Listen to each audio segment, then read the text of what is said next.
So nice to see everybody. The beginning of March here, we're going to make it through, evidently. I was wondering there for a minute in February whether I'd survive this one or not. I don't know, something about it. So it's nice to see everybody, and nice to see those of you who are here in the chambers with us. And I'm going to officially call this meeting, Committee of the Whole meeting for the Kalamazoo City Commission to order for Monday, March 3rd, 2025. First order of business is to the good clerk Borling. Commissioner Cooney. Present. Commissioner Decker. Commissioner Hoffman. Present. Commissioner Pradle. Present. Commissioner Wilson. Present. Vice Mayor Hess. Present. Mayor Anderson. Here. May I have a motion to excuse Commissioner Decker? So moved. Support. Motion made by Commissioner Hoffman, supported by Commissioner Cooney. All in favor, please say aye. Aye. Opposed, nay. Thank you so much. Communications Manager Ritzma. Nothing, Your Honor. Thank you. Now is the opportunity for public comments for the Committee of the Whole. Just a reminder that public comments are limited to 2 minutes for the Committee of the Whole, and there will be another opportunity for public comments at our regular business meeting at 7. Is there anyone who wants to take advantage of this opportunity? All right. I see the one individual who possibly would say no. So we'll move on. Oh, there you go. Okay. Welcome. Good evening. I want to preface my remarks by stating that at this point in my life, I have little to no patience with individuals, agencies, or organizations that treat me with disdain or disrespect. And that brings us to why I'm here. On February 5th, when I went to get my mail, I found this on my door. If you don't recognize it, it's an order to boil your water because there's been a problem with the water department. It said that if we had questions, there was a couple of numbers we could call, but we should be all set in 72 hours.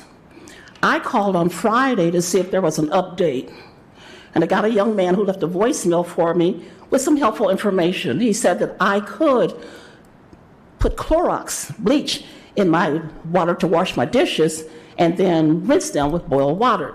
And he was being helpful. There was more information that I got from this piece of paper, but the amount of Clorox or bleach that he recommended was far above what I think would be recommended for a small pan to wash your dishes. But the bottom line is there's poor communication here. I'm told that I have to buy water to drink or to cook with, and I didn't have anything to do with that. So I think the city should have given us some water, and they should have done a better job of communicating. It wasn't until Tuesday that I actually found the site that said it had been lifted on Saturday night. No one bothered to text me, no one bothered to call me, no one put a note on my door. And I think that for Kalamazoo wanting to be a great city, action speaks louder than words. And I lost faith in how I was treated over this. This was an expensive issue. I've got to pay consumers for all the water I had to boil, the energy for that, and to buy water. So I hope you would consider doing a little better job. Thank you. Thank you. Is there anyone else who would like to take advantage of this public comment period? See no one. We are on to the work of the Committee of the Whole. Manager Risma. Thank you, Mayor. I'm going to call up our Public Services Director, James Baker, and our Deputy CPED Director, Christina Anderson, to give a presentation on Safe Streets for All and an update on that program. So.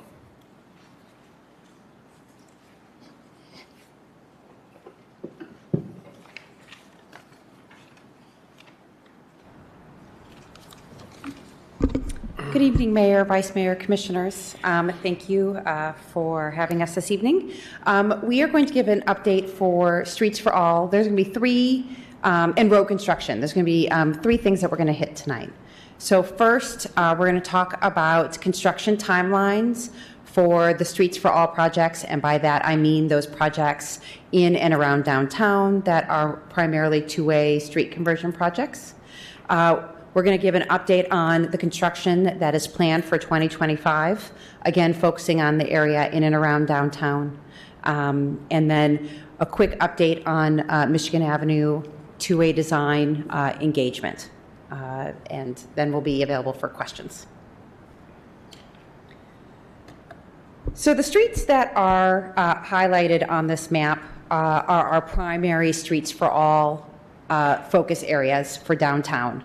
So two-way conversions, with the exception of that little bit of the spaghetti bowl labeled as Stadium Drive on this map, but two-way conversions of West Main, heading west out of downtown, heading north on Douglas, Kalamazoo Avenue through both the Stewart neighborhood as well as downtown, and Michigan Avenue, and then, of course, South and Lovell streets.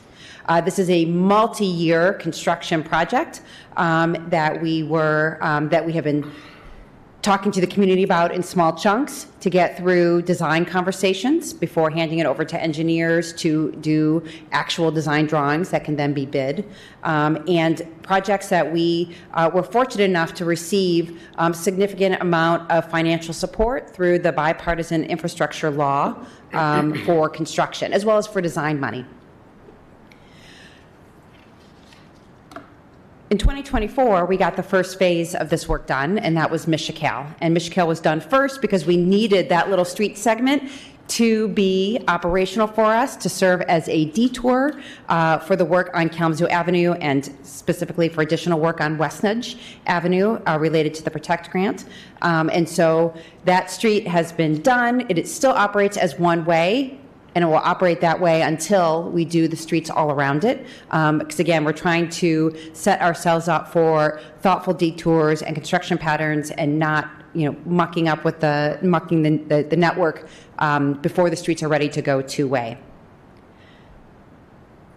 We had hoped this year to start construction on the pieces that we've been talking about under the heading of the Kalamazoo Avenue project. And so those are Kalamazoo Avenue, again, between Douglas all the way through downtown over to Harrison. That's through both Stewart and downtown, as well as West Main and Douglas. And so this work has been designed. We did outreach and engagement several years ago for that. Engineering drawings and construction drawings are done and are essentially ready to go out to bid. Grant administration has taken a little bit longer than we anticipated. Working between us and the state of Michigan, and the state of Michigan and the federal government. Some grants move faster than others, and not all of them are in a space where we are able to access those dollars. This has been compounded by the transition between administrations, which is not an uncommon slow up when there are transitions in administrations as it relates to grants, but it feels like things are going to take perhaps a little longer than anticipated to have all of that done. That means we will not be starting this work this year. We can't. We need to make sure that we know all the funds that we are able to access for street construction before we start the work, so we don't end up having to redo things or pause with a hole in the ground or other bigger challenges. So that means West Main, Douglas, and Kalamazoo, assuming that everything is administered and managed this year and the grant dollars are obligated, this work will start in '26. So it's the same schedule we had this year, the same detours, everything planning-wise, but shifting it a year. It is a lot of construction in '26 because it is all of Kalamazoo Avenue. We will work through, starting with West Main, moving to Douglas, and then Kalamazoo in the Stewart neighborhood before moving to Kalamazoo in downtown. And we will get as much of that done in '26 as the construction season allows. We have learned a lot from construction in the past few years and have set ourselves up to move in small chunks to limit disruption as much as possible, making sure that there's always access for residents and businesses. And so we take all those lessons with us, and we'll carry those into '26 with us. Whatever part of Kalamazoo in downtown, Kalamazoo Avenue in downtown, is not finished in '26 will be finished in '27. We will then also in '27 start Michigan Avenue. Michigan Avenue running from Michigan all the way through downtown to the west where the two streets meet. That will also take, it's a 2-year project, so we'll start it in '27 and plan to finish it in '28. So we're trying our best to stay on this timeline for Michigan Avenue, '27, '28. It's Kalamazoo and the work around Kalamazoo that is delayed and will be bleeding into the year '27. We're trying to keep it again, to manage it in such a way that we're keeping the phasing that we went kind of organized with neighborhoods and with the universities and with the city, but just shifting it back a year. Upon the completion of Michigan Avenue, we are still planning to do Stadium Drive or the Spaghetti Bowl, and South and Lovell streets. South and Lovell are not full reconstruction streets like our other streets are, where we're doing utilities, so it is mostly above ground work. So this will take us through, approximately 2030 to complete these two-way conversion projects, and then the update of the Stadium Drive, which already is two-way. So James is going to talk about what is happening in '25. Yes, thank you very much. So we've got highlighted on the screen here various locations where construction is actually going to start and finish in 2025. And just kind of moving from left to right on your screen, we're coordinating with MDOT on West Main for a project. This is an MDOT project that goes from 131 to Drake Road. We're coordinating to replace water main in that project.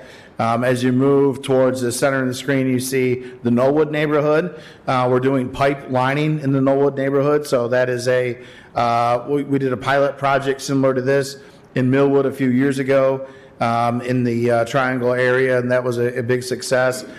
So folks are kind of provided temporary water via the hydrants. There's hose connections, that hose that goes into your hose spigot on the outside. We then cut some holes in the road and expose the water main, cut open the water main, and we put a new pipe inside a pipe. So we have like a fabric sock that's impregnated with a polymer resin that then is cured with steam and creates a fiber reinforced plastic pipe inside the pipe. So this is a way for us to get, really after those water main breaks that you see quite a high number of. Once we're done with that project, that will kind of create all new piping in that Knollwood neighborhood.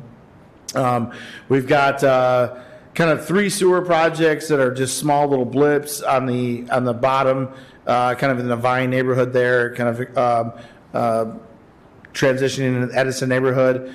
We've got a water main and sewer main replacement on Newton Court, on Fellows Court, and then we're replacing a siphon on John Street. So those projects are, kind of small residential projects. They're not on a main street, but they will impact some streets around them. We've got a paving project on Westnedge from Vine to Michigan Avenue. That's just a mill and fill paving project. That work will be done under traffic, so there's not going to be a detour for that project. You also see Michigan Avenue to Kalamazoo Avenue, where Westnedge is shaded in there. That is for our Phase 0 work with the relocation of Arcadia Creek, new 24-inch water transmission main, and a new 42-inch sanitary sewer. That work is still waiting on a grant agreement, so we're hopeful that that work will start in 2025. When that work does begin, we will use Michigan for that detour. So southbound Westnedge at Kalamazoo Ave, we'll just jump on Michigan. We've already made some changes to the light. We now have a left turn arrow there that will then bring traffic right back on Michigan Ave. Moving towards the east side, we've got a small water reliability project on Porter Street to support Bell's to increase the reliability of the service line that provides service to Bell's Brewery there on Porter Street. That's just from Kalamazoo Ave north to Harrison Court. We've got Gull Road Bridge is scheduled for some deck repairs and maintenance. That may involve a total closure, and that detour that just be kind of following Riverview, then down around. And then East Michigan Ave shown there, that's just a maintenance project, that's just a fog seal. So it's a pretty simple project. I'm going to pass it back over to Christina here to talk about all the engagement that we've been doing specific to our Streets for All projects downtown. Thanks. Do you want to talk about the Edison? Oh, sure. Another project too. I kind of jumped over it.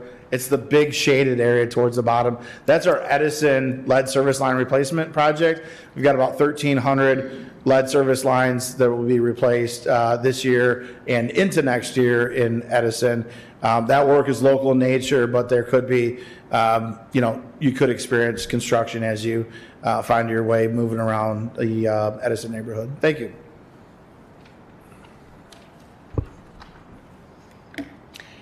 As I mentioned at the beginning, we've taken each chunk of those downtown streets, did a series of engagement, worked with the engineers to do drawings, gone back out to the community to make sure that we're on the same page, everything is right, and then finalized the designs for ultimate bidding out for construction. We recently wrapped up the first round of Michigan Avenue engagement. In the Friday email, you all received a link to the draft engagement report. If anyone would like a copy sent directly to them, please let me know, and I can get that to you. That was put together by our consultant team that summarized each step of the engagement that we did, and how we worked through different questions and things that came up from the community. So this engagement process started in August of last year and wrapped up in January. There were walking audits and bike audits. There were meetings with delivery drivers. There were several meetings with downtown businesses. There were 4 come all downtown, come downtown, come and talk about Michigan Avenue that were hosted at KNAC downtown on Michigan Avenue, where the consultant team in the city walked the public through different options, how a project could meet the objectives of Streets for All, and ultimately coming up with a first preferred alternative design that was presented in January. At this point in time, what's happening is with this project is that the alternative created for the January meeting that was presented is now with the engineers. And they're going to do final testing and modeling on it to make sure that everything that was in those drawings works out, kind of as a double check. And they will put together engineering drawings that are about 70% done. Come back out to the community. We have a conversation. Here's where we are there things that need to be changed? What does that look like? And then, the blessing to move forward to prep for construction design drawings. And so that is where we are on that. So it's going to be a little quiet for Michigan Avenue for the time being as those engineers work through that work. We do have the drawings from that January meeting are available online, as well as, if you haven't had a chance to see it yet, they put together a traffic flow modeling that you can watch with car movements at all the intersections and up and down Michigan Avenue, which is great to kind of see how the flow of traffic works as a two-way street. And so that is also available on the city's website for viewing. That was something that was shown during the meeting in January. So that is where Michigan Avenue is. We will do another public meeting at the end of summer to release those approximately 70% drawings and have that next conversation with the community to understand where we go from there in those drawings. And I think that is all the information that we had for you tonight. We're happy to answer any questions. Thank you so much. Appreciate you being here. Questions, commissioners? Commissioner Cooney. Thank you, Mayor. So you've already had meetings with the business people and the neighborhoods. Will you please have meetings with them again right before it's going to start? Because what I heard last summer was They showed up. They talked to us a long time ago. They said they were going to do it. We didn't know when they were coming, and now they showed up and we didn't have any time. So would you please, like 2 weeks or something before, make sure that you meet with those folks?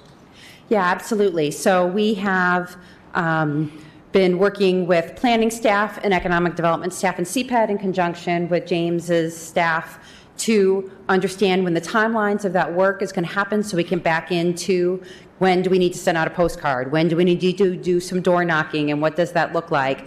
Do we need to go to the neighborhood association? If so, when? What is the business community there? So we're working on coming up with those plans for those, definitely for the projects in front of you here, but also, you know, we've talked about it for Westnedge, through the Vine neighborhood south of downtown for the resurfacing project that's happening this year.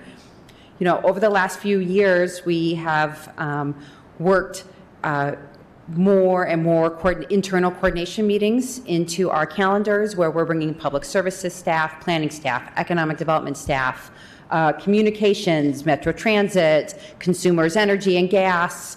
Who am I forgetting? Did we say Metro? I did say Metro. Our grants coordinators for streets to make sure that we're all in the room on a very regular basis. Pre-construction season, it's monthly. Once construction season starts, it'll be bi-weekly or weekly, depending on the intensity of the construction, to make sure that we're all on the same page for what's being communicated. Do we all know what's happening? Okay, now it's time for economic development to go on this block. How can planning support? What does that look like? So, as I mentioned before, you know, we are constantly trying to improve our process and learn from prior years. And so, you know, this is how it's manifesting for 25 and beyond. Thank you, Commissioner Cooney. Commissioner Hoffman? Thank you, Mayor. Thank you, Director Baker. And I want to call you by your title, too, because you don't get all the shine. Deputy Director Anderson. One of my questions is kind of a byproduct of this is, you know, we heard and we saw the impact financially that all of the construction had on businesses that were affected, primarily on the north side, moving towards going south. We asked last year when the consultants were here about a mitigation fund. And so my question to you all, and maybe this is to the city manager's office, where are we with that? And if we already have already established that, are we looking at putting more funding into it just for incidentals for 2025? I'll start, and if you want to fill something in. So economic development is working through what opportunities exist right now. You don't have anything in front of you yet, but that is in progress. And you know, in thinking about it for construction that's coming up, and what does that look like as we make special budget requests for the coming years? How do we support businesses in the year of construction? And then, is there something that we should be thinking about for the following year to remind everybody, if people change their patterns, to come back to their old patterns and, you know, where they shopped or visited or, you know, so forth. So we're in the process of thinking through all those things to develop both special budget requests starting next year and understanding what can happen this year. Yeah, and Commissioner, I would just add that, so the actual funding that we have available, we can't use tax dollars to benefit private businesses. So we'll have to come up with other dollars. That's one of the challenges. The second is, you know, we have projects like Westnedge last year and Westnedge this year that span 2-3 miles with numerous businesses on it. I don't know that we can afford to take care of every business on every project. So we'll have to establish some guidelines and, you know, what exactly we're reimbursing for. So those are a couple of challenges, just so you know that, but we'll continue to work on it.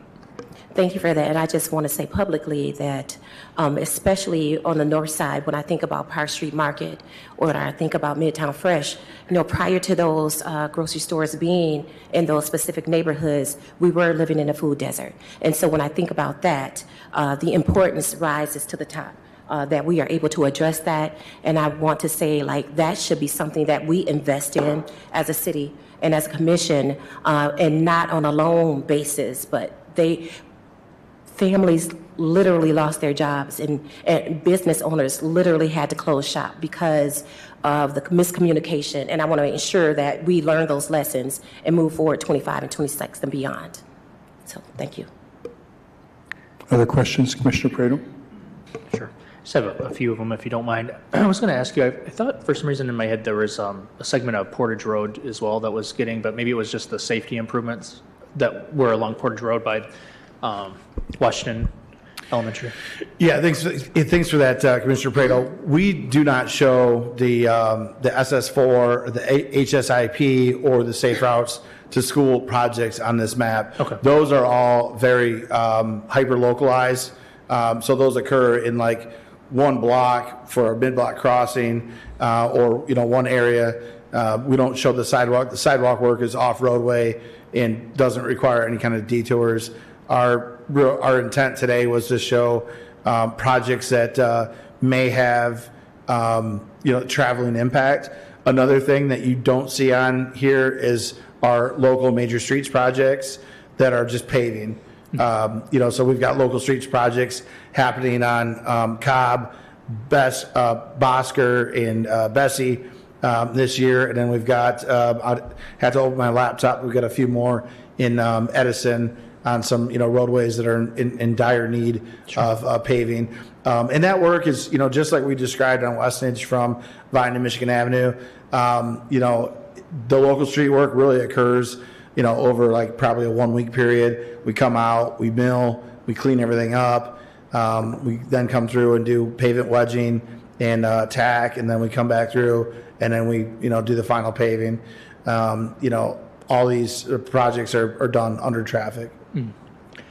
The other thing I was going to ask you, the slide that had the 2006 or 2026 to 2027 and then 2027 to 2028. We'll start here. So when you look at that, it takes the segment from, let's see, I guess it'd be Park Street East, if I'm looking at that right, that's showing up in gold. And then if you switch to 2027, that's still lit up in gold. And so I was wondering if you could speak to that a little bit, because when I see that, what my concern is that, what we've been trying to brace people for is kind of a year each of disruption. And what I see is like, for that 26 to 27, it looks like 2 continuous years of disruption. And then on top of that, then they've got 2 years of disruption overlap from 27 to 28. And so I just was wondering if you could just kind of explain like what each year looks like. What are the impacts going to look like and feel like each of those years? So I'll start, and James, why don't you feel free to jump in. So I think we're specifically talking about Kalamazoo Avenue. So Just start there, yeah. Because we are unable to start this year, we've pushed this year's work back to next year. So we will start as early in the construction season as it allows, just like we were going to this year, and work West Main Douglas to get to the Kalamazoo Avenue project. We will work as far as we are able to in small pieces, so we're not leaving, detours or holes or, throughout through non-construction period. And the goal is to go as far as we can in 26 on Kalamazoo Avenue. This is simply a rough estimate for where we will, that we know that we won't finish downtown. We'll get as far as we can in 26. It's probably not going to be very far. And then we will pick up with the rest of the work in 27. And then once that's done, then we will start Michigan Avenue, right? And Michigan Avenue is a 2-year, we've always talked about it as a 2-year project. We'll be able to talk in far more detail about the phasing once we get through the design phase, and that way we can work with the business and property owners along each chunk to talk about what will happen in 27 versus what will happen in 28. Sure. Yeah, I appreciate that. Let's see. Start with this next question. So I just wanted to reiterate the same thing my colleagues shared about just the disruption to businesses. I would really encourage us to think creatively here.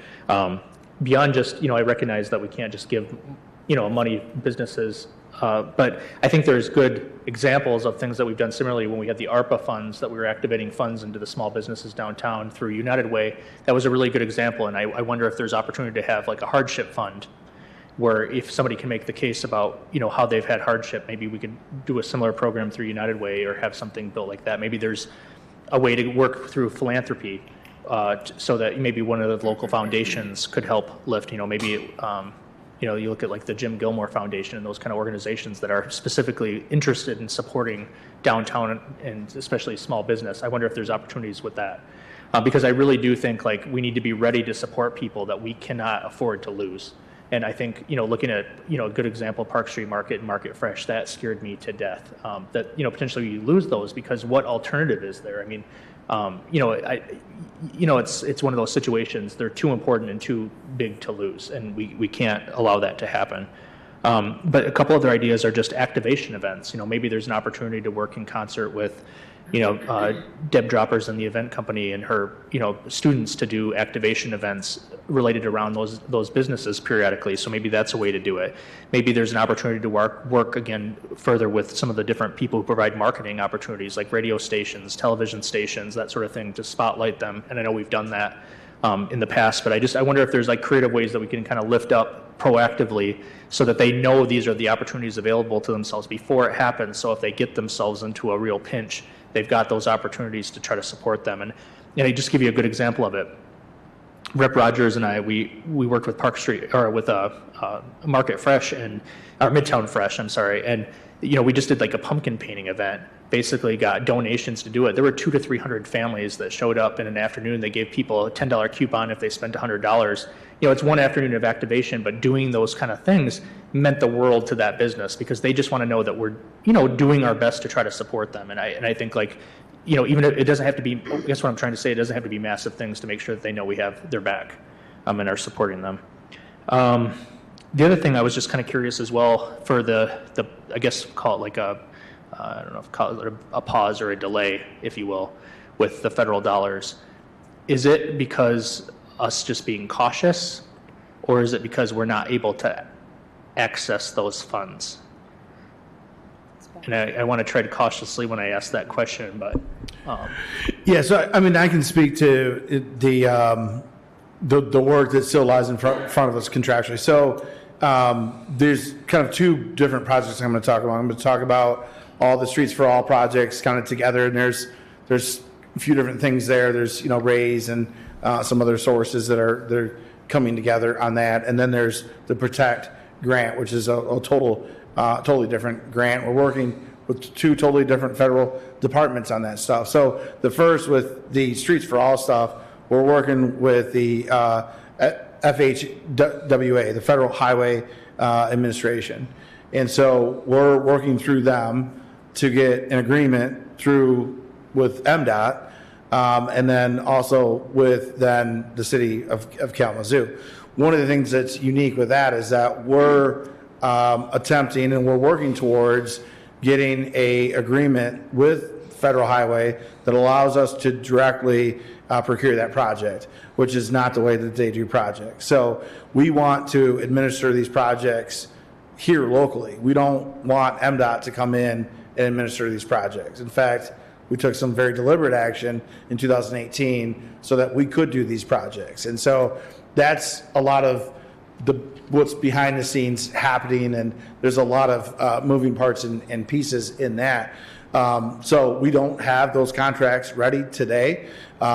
In these scope of projects, if we're not out to bid right now, or opening bids right now, or bringing those bids to the city commission right now, we're looking at big cost overruns, and probably the ability not to do the project yet. So we really have to get those agreements done first so that we can then go out to bid and make those awards. So we're working towards that. We do have great progress with those agreements. We're just not done yet, or we're not to a point where we can bid the projects out. There's just too many unknowns still with what their agreements are going to require. And there's all sorts of details on that stuff. Even following a federal highway project, which part do we follow in terms of materials, Buy American or Buy America. There's actually two different standards and two different specs. And so we've got to figure that all out before we can bid the project.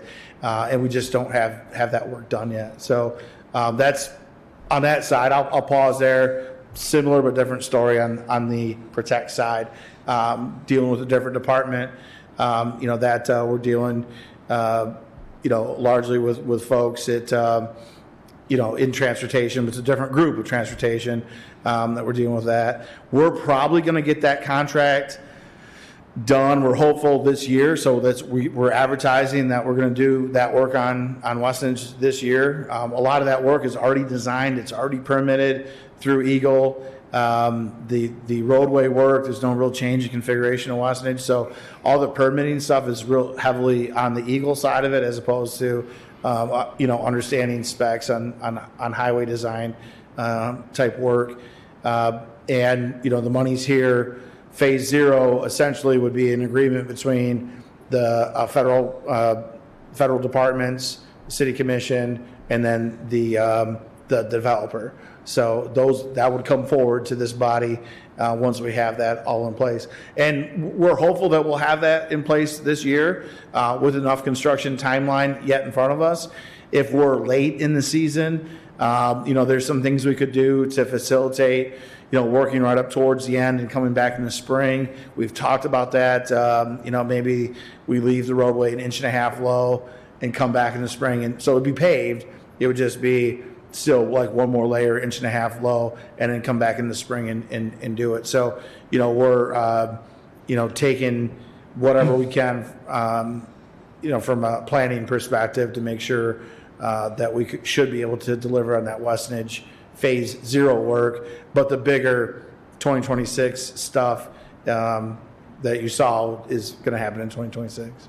Is there any concern, I guess, of either a pause or at not being able to receive the funds at this point? Or do you feel pretty confident that we should still? Yeah, we feel confident. I mean, there has been no indication that, these are infrastructure projects. They're, in alignment with, everything that when we applied for initially, that's all still there. So we've had no indication from our partners at Federal Highway that we work with, that said that they gave any indication that these plans are in jeopardy. I wondered as well, and maybe we're already doing this, but I know Rep. Huizenga, it just seems like this might be a good opportunity to make sure that we're in concert with his office and make sure that, he knows that this is a critical project at a very critical juncture and that we need their office's support to, see this through.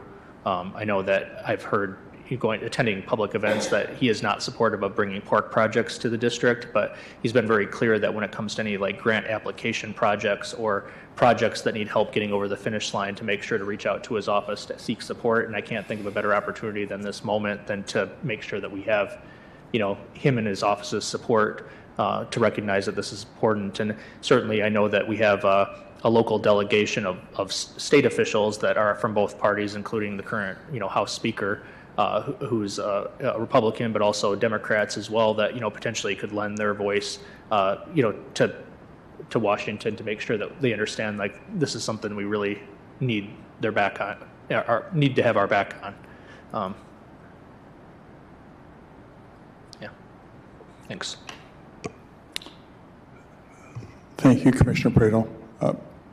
Vice Mayor Hess? Sure. First of all, I concur with my fellow commissioners about being proactive rather than reactive on communicating with the businesses and making sure that losses are few or small during construction. Christina, any plans on, you mentioned the spaghetti bowl. Can you, for the general public, can you define that? And are there any current plans yet for that whole area? Sure. So what we lovingly call the Spaghetti Bowl shows up on your map here as Stadium Drive. It's technically AM Vets West Michigan Avenue. Some maps at Stadium Drive. So we just refer to it as a Spaghetti Bowl because then it's the same. Everybody knows what we're talking about, when we say that for that segment. So We hope to have an RFP out later this year for a design team to start that process. We do have planning funds from the infrastructure bill that we've been using for these design phases, so we have those dollars, and so we hope to be able to do that this year. There have been a number of plans, ideas for this area. And so back right after the jurisdictional transfer happened in 2019, we did an engagement process with the community, and we were working with a consulting firm, CDM Smith at the time, to help us do some modeling and understanding of the area. So for the purposes of their work to test modeling with two-way streets, they came up with some designs. Kalamazoo College, which was before you about 18 months ago with their master plan, included, because their property fronts, the college fronts this area, so they came up with their design of what they would like it to look like and how that frontage would operate and at least the edge of the street. Last year, we worked with the University of Notre Dame to do a planning exercise on this segment, as well as like it's not a square, but a shape, Stadium Drive, Michigan Avenue, West Edge, down to Lovell-ish, and they looked at that area, and so they came up with some design parameters. So we have some things that we're able to start with when we start that communication to when we go out to the public. We have some ideas that we can start with to get the conversation rolling. Great, thanks for that update. And, you know, we talk about doing Kalamazoo in Michigan. Are they going to go two-way all at the same time when everything's done? Or as Kalamazoo Avenue gets done, will that be two-way? Do we have an idea of the logistics of all of that? Let me hear from the engineer. So I'll start out with this image here, and this will really kind of help us explain how this is all going to kind of come together. We're actually going to, as we build the project is going to also serve as like its own detour. So that is, you know, one of the reasons why we wanted to make sure that we could build all this and not just leave it. So, you know, that's part of the reason why, you know, pushing that towards 2026 as well. So that I'm just going to focus on that portion of West Main Street. When that gets constructed, there's no real, if we close that, there's no detour around there. So the maintenance of traffic plan for that section is going to be at a minimum 1 lane of traffic under phase 1 and pushing everybody to one side. And then we shift it, we bring everybody to the other side, and we work on the other side, and that's going to open up 2 lanes. And then when we're done, we're going to paint it as 2-way. And then when we move to Douglas, there is going to be a detour around Douglas, and there's going to be a detour around Kalamazoo Ave. But as we do perform that work on Douglas, as we get done with the work and we move out, that section of Douglas will become 2-way. So we'll have Douglas is 2-way, West Main is 2-way, and that creates more opportunity for folks to get around from a detour standpoint. And then as we do Kalamazoo. So as we do Kalamazoo back to West End, and West End is kind of our POB, point of beginning, point of end, and that will all become 2-way. Then what you'll see is kind of activation on Michigan. There's going to be an intersection realignment between Kalamazoo Ave, West End, and Michigan. So when Kalamazoo is reconfigured, what is west of West End is going to be more of a local street. It's a major, but it'll be more of a local street. It's going to have a smaller width to it, smaller overall feel to it. And if you're a driver who has a westbound trip movement, you're going to be directed from Kalamazoo Ave or West End, however that comes together, onto Michigan, onto West Main, and west. So that trip that we all used to take to go to the west on Kalamazoo Ave to Douglas to West Main is going to be shortened, and that's going to go Michigan to West Main out. So that's all scheduled to be completed in 2026. As we work on that east side of Kalamazoo Avenue, as that's constructed, that's going to be constructed as a 2-way roadway. So that will become 2-way. And so you'll have that configuration done. So when we start work on Michigan Avenue, you'll already have a two-way network to your north. So that will help with congestion and the overall, experience of that. And I'm not sure if we have like a cartoon of all that going together, but it might be helpful for us to do something like that to start to show drivers how that construction is phased to where we're kind of building in the detour, and then how that really becomes a new route, and then how that really supports Michigan Avenue construction. Because having that done first and having that two-way option just to the north really will help everybody when Michigan Ave is under construction. It's why we kept the phasing and just moved everything out a year, because of the way James described this work. It's why we kept the same order of operations and just shifted it a year, because as each street is done, it again becomes the detour route for another, and opens up more passageways around the construction.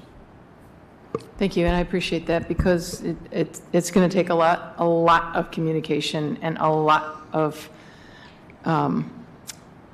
pictures for people to begin to understand the new map of Kalamazoo. That's going to be extensive. So another question for Director Baker that is unrelated here, and it goes back to the commenter at the beginning of the meeting. Not necessarily about the communication, because I know you heard her. But I have heard about the number of water main breaks, and I wonder if you could speak to that and what you're doing about that, and how necessary it is for us to do the water main work we're doing all through the city. And that should not go without me saying thank you to all the workers who are doing all that work. And it's just, it's crazy. So if you could talk about that a little bit, I'd appreciate it. Yeah, certainly, Commissioner Hassan, and thank you for that. And, I do want to thank the individual that came out tonight and commented. If I could get her information, I'd like to follow back up with her. Sounds like we got our foot off the merry-go-round on that one, and I apologize. So we have experienced a lot of main breaks this year. We produce an annual report. We provide an annual report to the UPC, Utility Policy Committee, and we go over all kinds of key performance indicators and stats specific to the water department. In 2024, we had, in total, over the whole year, 68 main breaks. We've had more than that already this year. In fact, we've had over 68 main breaks, 70 main breaks in the first 50 days of the year. So we've been very, very busy just dealing with water main breaks. So we're taking some specific action on that. One, we're prioritizing getting water restored to customers. So we're moving crews from break to break to break. We're bringing in additional resources from an overtime perspective. So crews are working overtime to stay on and complete those main break repair responses.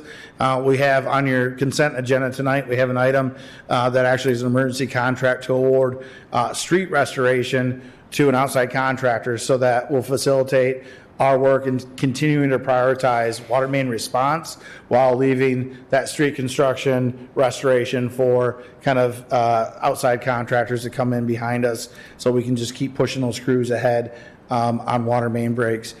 A lot of these main breaks are all from a type of pipe that has similar characteristics. It's all kind of World War II era, post-war pipe. It all is exhibiting, some external corrosion, and we're seeing that it just doesn't have the strength to withstand, the frost heaves or movement in the ground.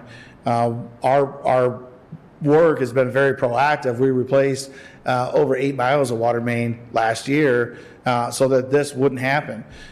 We did have a water main break on Westonage that was impactful. It did close Westonage. It was right at the intersection of Kilgore, and it impacted all those businesses around there, including Lee's famous chicken, or Lee's fried chicken. I might be butchering the restaurant name, but it's Lee's. I know it is Lee's. And so they were completely without water during that break was in an area right where their service line was. And so they were completely knocked out. The roadway was knocked out, and that was not planned for. I mean, that was not something that we planned to do. And that's why we've been taking an asset management plan approach to this work. When we plan these streets out, we look at what is the water main age, what is the material, what do we know about that age, what do we know about that material, and then we look at break history. We also look at, what is the traffic volumes, how impactful is the street, what would the impacts look like if we had a brand new street and then, we dug it up for a water main break, and then we make a decision to either fund water main replacement with that project and deliver those projects together, or just deliver the street and kick the water main out for another 5 or 10 years, depending on funding cycles. So we're also bringing in pipelining. So you saw, we talked about that Knollwood neighborhood. That's going to be an area about 1.7 miles, almost 2 miles, where we're lining the pipe. So we don't have to do all the intrusive construction in that neighborhood. And so we're able to do the pipelining there. We can't do the pipelining everywhere. There's some conditions that have to be met for that pipelining to occur, but we're seeing that as a viable approach to pipe replacement, and we're continuing to put this in our capital improvement program. We've got about 150 miles of pipe yet ahead of us that are on our kind of near-term list. If we had to put a price tag to that, that's probably somewhere in the $150 to $300 million range of work yet ahead of us that still has to be done. Wow. Thank you, Director Baker, for that extensive little class on water mains. I appreciate that. Please give my and probably our full commission's gratitude to the crews who are continuing to work outdoors and overtime to bring water service to the people. Thank you. Thank you, Vice Mayor Hess. Manager Witzman. Yeah, just as a follow-up to Vice Mayor's question, so you mentioned freeze thaw. I recall last winter, we really didn't have winter. And then this winter, obviously, Arctic blast after Arctic blast. Does that play a role in what we're seeing? Yeah, I think it does. Certainly, when we look at temperatures overall, there's, we also chart frost depth in the department, so we track that. Last year, we didn't really have a winter, as the city manager is correct. We didn't really have a lot of main breaks. We average usually between 80 and 100 main breaks per year. Another item that's part of that UPC director's report is that a chart. We've got a chart that shows you all the annual main breaks going back to the year 2000, and so you can see kind of the up and down. Looking at that chart, the last big year for main breaks was 2014. And that was the year that we had all those frozen services as well. So we're not seeing the frost depth like we did in 2014, but we are seeing that pressure. Anytime the frost is actively growing or retreating, it's moving the ground, and this old cast iron main is just too brittle. It just can't withstand those ground heaves and those forces that are moving around. Thank you. Thank you, Director Baker. Other questions, commissioners? All right, thanks all. Good questions. I've just had a few to add here. So I know it's not something we want to contemplate, but at least on the range of options, it is possible, I suppose, that some of these grants could not come through, depending on what happens to the overall budget. I don't know. I know we don't want to contemplate that, but relative to that, we have had current contracts where we've been spending money on design, engineering, engagement, communication. Is all that, the resources for those activities, have we received those already? So we're not spending money that we're just intending and hopefully that we will get back. Correct. These aren't reimbursement contracts like some of the other contracts that we have with the federal government. The money that we have we received a RAISE planning grant. I believe it was $6 million. And that is what we've been applying to the design and outreach work. Okay, so no risk as far as that, what we're already spending.